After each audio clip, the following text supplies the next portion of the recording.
been a year since the launch of DMIST and a few months since actually the publication of final standards for improving timelines of trade give-ups and allocations, as well as the paper on average pricing. Can you provide insights sort of on both? Sure.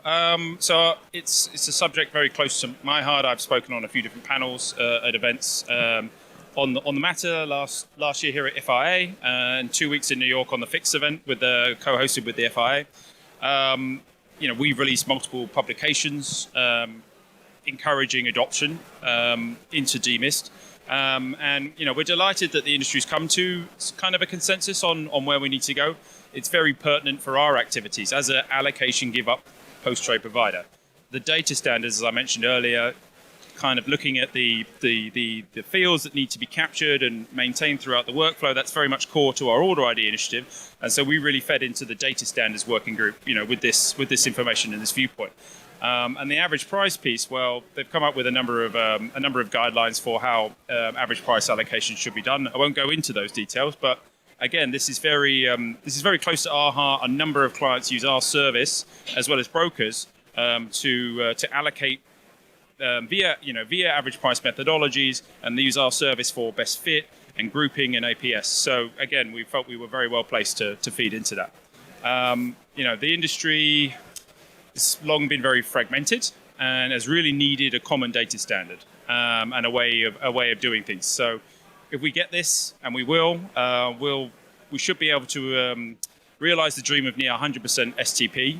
And one last thing to mention, I really feel that DMIST will be almost like a badge of honor in the industry. Proving one's DMIST compliance will show commitment to efficiency, timeliness, and accuracy. And those that don't adopt risk being left behind and ultimately lose business. So. Yeah, I wholeheartely agree with you on that one. Let's see what happens. It seems like market participants are very open to to all of these initiatives. Time will tell. Yeah, absolutely. I think we saw 2 sessions today here at FIA on allocation give-ups. Some were very informative. Taking it back a step. What is the process? What are all the different steps? But the key theme on the panels today was, the industry is now, it's collaborating, it's talking. It never did that before. Everyone had their own ways of doing things, and now people are really coming together through these, this common forum led by the FIA. It's really good to see, and I think it's going to lead us in the right direction. Great. Joakim, for you, a question for you. A lot of exchange-traded derivative inefficiencies stem from trade date. What sort of issues does this cause for T plus processing? Yeah, that's true. So looking at all trades, essentially, the life cycle goes from the trade date all the way to the maturity. And like any process, if you come off to a bad start, if you don't get everything right on the trade date, that will, of course, cascade down in other processes like the daily margin exchange, like your internal books and records, etc. So it is very important to have a process that makes sure that you get the data correctly and keep the integrity of data from T0 all the way to maturity.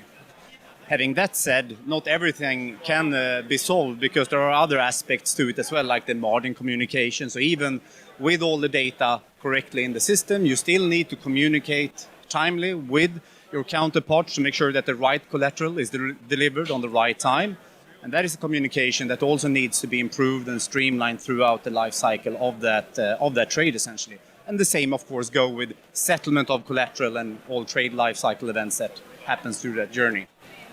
And what would you say is OSTTRA's key takeaway for participants at FIA EXPO? We know Rob, mentioned a few panels and discussions that have taken place. But you personally, what do you think is the key takeaway for participants in terms of OSTTRA here at the event? Yeah, that's a good question. So I would personally say that I think post-trade processing should be seen as an investment rather than a cost. And it is something that can really help drive operational excellence and even become a competitive advantage by lowering the risk, lowering the cost, and attacking the problems in a more proactive way.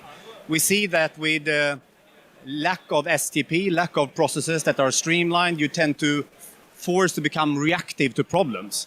But the more you can sort of invest in the process that it automatically handles and you can focus on the exceptions, then you can actually go to the bottom with those exceptions, handle them proactively to make sure they don't happen again.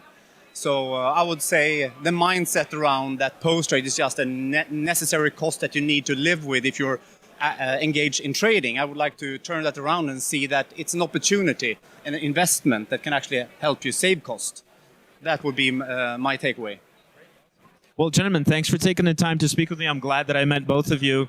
Apart from the rest of the team, Joanna and others. Good luck the rest of the way at the Expo, and good luck in the rest of 2023. Thanks for speaking with us. Thank you.